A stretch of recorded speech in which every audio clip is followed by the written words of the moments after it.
Hi everyone, welcome back to another lightsaber video.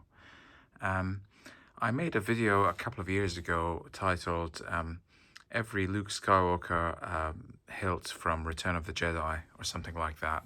And that video really blew up for some reason, and it's crazy, but it's got over 6,000 views. I've been asked to redo that video by a few people because obviously it's 2 years old. I've since then acquired more hilts. Some of the lightsabers I had at the time are no longer with me. I've got some new ones. I've expanded that collection a little bit, but I will be doing that video at some point. It's just not quite ready yet. But I will be redoing that every Luke Skywalker hilt in Return of the Jedi, because it will be quite a big video. There's quite a few hilts to go through.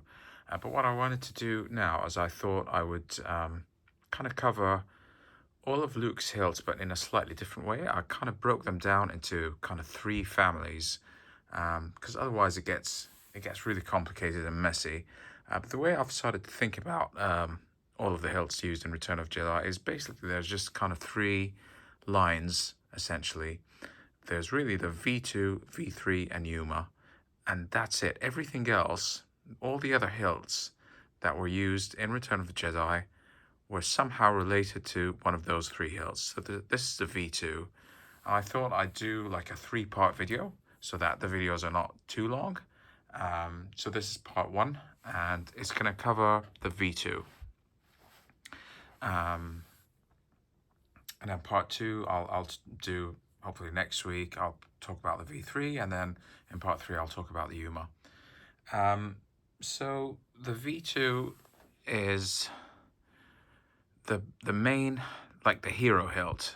So for those of you that are new and don't exactly know what a hero hilt is, in the original trilogy, every character had a hero hilt and at least 1 stunt hilt. So the hero hilt, the purpose of it was to be shown kind of front and center. So it would be either in the actor's hands or on their belt. It's essentially part of their outfit. It's their main kind of weapon. And it would be, shown in photos, in promotional material, and it would be the official representation of that character's weapon. So that's the hero hilt. The stunt hilts, we're not really supposed to know about them because they were built by the prop department to look as much as possible like the hero hilts, but they had a more practical function. So they had switches, they had wires, they had rods, they had nails and screws all over them. They looked beat up. But they were disguised to look, for the most part, like the hero hilts. And the purpose of those was obviously to perform the action scenes, the stunts, the duels, all of that, which these hilts couldn't do because they were just kind of for show. So the V2 is a hero hilt. It's not a stunt hilt. It's what is present on Luke's belt and in his hands for the majority of Return of the Jedi, really. This is the one that you will see the most. It started its life as an Obi-Wan Kenobi hilt. So I'm just going to go back in time a little bit and talk about the origin of it, and then in what kind of scenes you see it, and then what happened to it post-production. So how this hilt came to be, as I said, if we go back to A New Hope in 1977, the hero hilt for Alec Guinness, or for Obi-Wan Kenobi, was obviously this one. I think we're all familiar with Obi-Wan Kenobi's hero hilt from A New Hope. But as I said, every character needs a hero hilt and a stunt hilt. So this was the belt hanger for Obi-Wan. The stunt hilt, or at least one of his stunt hilts, was this one. This was created by the prop team. The hero hilt was actually made from real-world parts. A grenade, part of a rifle, various bits and pieces like a sync knob, a balance pipe, and so on. The stunt hilt is made by the prop department. So what they did is they basically took this and they made almost like a master called the wooden buck. And that would be the master for all the Obi-Wan stunt hilts, because there were several. And these were then cast, essentially. So this was one of the better castings. And it would become the V2. One of the other ones would later become the V3. So this cast, which is thanks to now like behind the scenes images, and we do have good images of this one. And as you can see, they tried very hard to make it look similar, so that if the actor's holding it and using it, you wouldn't really spot it. It looked the same. But there are clearly differences. But for the most part, they did a good job kind of trying to recreate that look. As you can see, it had a switch and a cable, which would then attach to a power pack, and that would be hidden under Alec Guinness's sleeve, so that when he would have to light his blade, he would flick the switch, and then this rod would rotate and the blade is fixed on it, and then with the light bouncing off it, it would create that rotoscope effect. And so that was the technology used in 1977 anyway. All of the stunt hilts were using like a motor. So that's essentially the motorized stunt for Obi-Wan in A New Hope. And later on, we come to Return of the Jedi. So they realized that they can't use a Graflex anymore because it was lost on Cloud City. And in the first like scenes that were being shot, there was like a desert storm scene, and this was ultimately deleted. But there are some behind the scene images that show Luke holding a Graflex. So presumably someone realized that, hey, Luke shouldn't have a Graflex anymore, it's been lost. So they quickly kind of thought, what do we do, I guess? And so they brought this back because it wasn't used in Empire Strikes Back as far as I know. So they just brought this back out of retirement and just kind of modified it a little bit and made this into Luke's new hero hilt.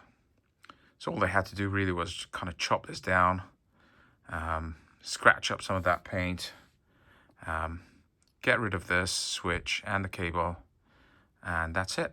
That's how the V2 hero hilt came to be.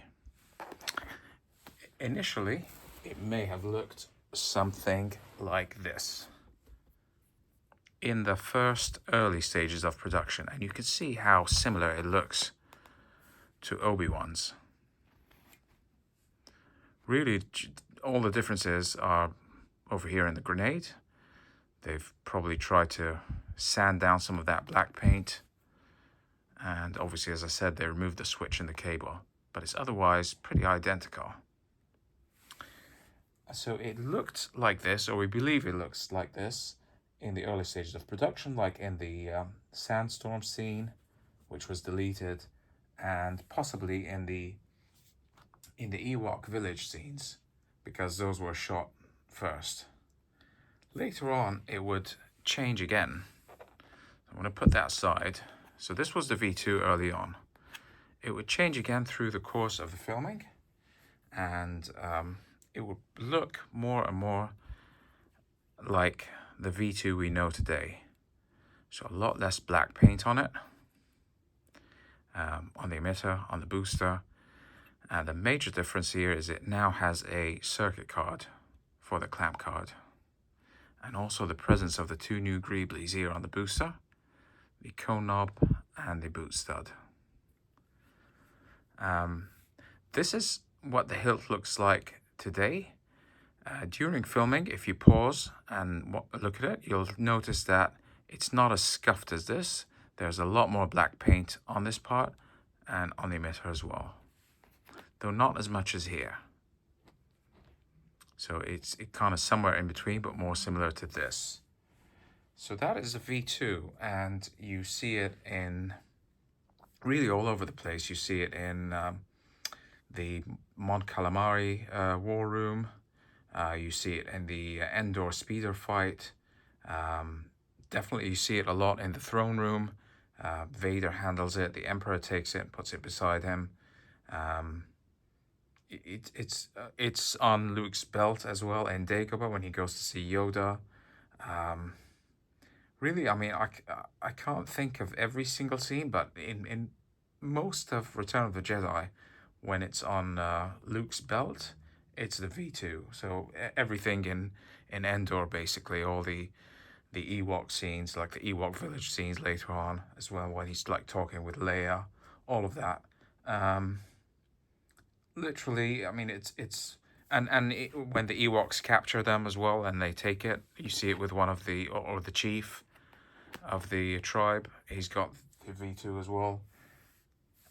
There are very few scenes where you actually see the V3 and the Yuma, which I'll discuss in the next two videos. But most of the times when you see it, when it's clear, it's a V2. And that really is the point of a hero hilt, for it to be kind of front and center like that. So yeah, after production, really the only scene that was shot that used a V2 again was in Jabba's, like when they go on the skiff, and R2 shoots out the lightsaber from his dome. That's obviously a resin, but when Luke catches it, what he catches in his hand was the V2.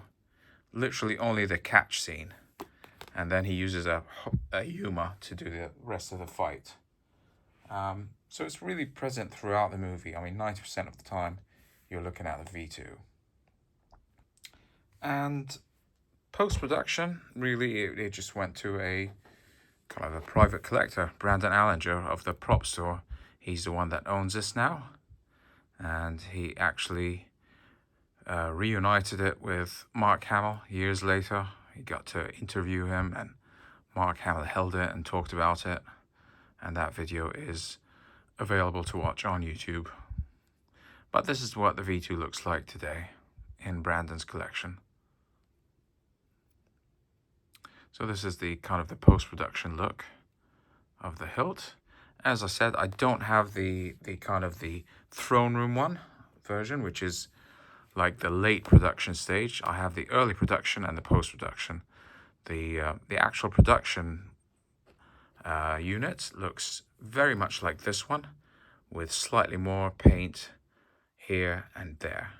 And the clamp orientation is a little bit different, so I think the card kind of points slightly towards the cone knob or something like that. But that's it.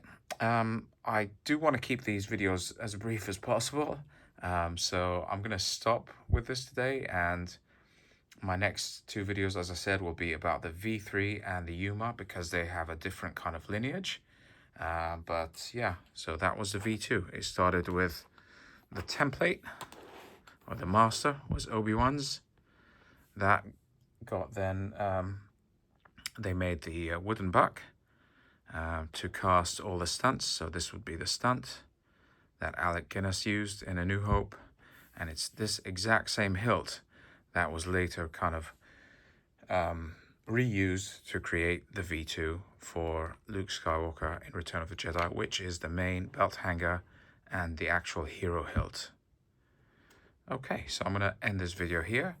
I hope you've enjoyed it, and I will see you in the next one.